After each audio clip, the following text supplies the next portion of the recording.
Generic दवाएं क्या होती हैं? वास्तव में जेनरिक दवाएं वो दवाएं होती हैं जिनके नाम पूरे विश्व में एक जैसे होते हैं। जेनरिक दवाओं के नाम पूरे विश्व में एक जैसे होते हैं, लेकिन जेनरिक दवाएं काफ़ी सस्ती मिलती हैं। अगर बाजार में आप जाएंगे तो काफ़ी सस्ती मिलती हैं, क्योंकि ब्रांडेड दवाएं जो होती हैं वास्तव में उस पर उनको प्रचार में बहुत खर्चा करना पड़ जाता है, लेकिन सॉल्ट वही होता है।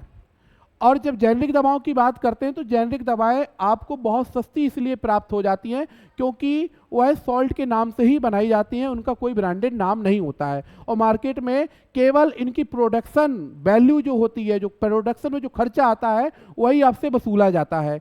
अगर आप देखना चाहें जेनरिक दवाएं और ब्रांडेड दवाओं में क्या अंतर होता है, कितने पैसे का अंतर होता है, तो पता चलता है कि अगर वही जेनरिक दवा, अगर आप पैरासीटामोल ले रहे हैं, जेनरिक दवा ले रहे हैं, तो उस पर हो सकता है कि 10 पैसे खर्च हो। अगर वही जाकर आप बाजार में ब्रांडेड दवा ले रहे हैं जो एक जैसा ही कार्य करने वाली है, तो उनकी वैल्यू में काफ़ी अंतर आ जाता है। आप यहाँ पर देखने का प्रयास करें, हम विटामिन बी कॉम्प्लेक्स की बात कर लेते हैं। अगर आप जेनरिक दवा लेंगे तो यह 10 पैसे में आपको प्राप्त हो जाएगी, लेकिन अगर यही बी कॉम्प्लेक्स आप जाकर ब्रांडेड दवा लेते हैं तो यह लगभग लगभग आपको 2 से 35 रुपए तक प्राप्त होती है। अगर हम पैरासीटामोल की बात करें तो पैरासीटामोल आपको अगर जेनरिक दवा लेंगे तो 10 पैसे में प्राप्त हो जाती है। अगर आप पैरासीटामोल जाकर बाजार से किसी ब्रांडेड कंपनी की लेते हैं तो यह लगभग लगभग 1.5 रुपए में प्राप्त होती है।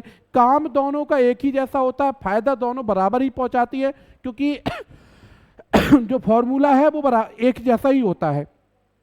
अगर हम बात करें सेट्रिजिन की तो यह लगभग लगभग आपको 20 पैसे में जेनरिक दवा मिल जाती है, और जबकि अगर आप बाहर जाते हैं तो यह ब्रांडेड दवा में लेते हैं तो यह 5 रुपए की प्राप्त हो जाती है। अगर हम ये फ्लॉक्सेसिन की बात करें तो यह लगभग 1.5 रुपए में प्राप्त हो जाती है, बाहर यह जाकर लगभग लगभग आपको 7 से 12 रुपए में प्राप्त होती है। अगर हम लोग बात करें जेनरिक रूप से महज 35 रुपए में आपको प्रोटीन पाउडर ब्रांडेड मिल जाता है। अगर आप प्रोटीन लेना चाहें तो यह 35 रुपए में मिल जाएगा, लेकिन ये ब्रांडेड लेते हैं तो 250 से 600 रुपए तक आपको प्रोटीन पाउडर मिलता है। आजकल जिम जाने वाले जितने भी लड़के होते हैं, जितनी भी महिलाएं होती हैं, वो प्रोटीन जरूर लेते हैं। तो अगर आप जेनरिक प्रोटीन लेते हैं तो वह सस्ते में प्राप्त हो जाता है, और यही अगर आप जाके बाहर प्रोटीन लेते हैं, ब्रांडेड लेते हैं, तो यह महंगा पड़ जाता है। लेकिन काम दोनों का एक ही होता है। और आजकल मार्केट में प्रोटीन बहुत फेक आते हैं, 10% ही प्रोटीन आपके सही होते हैं।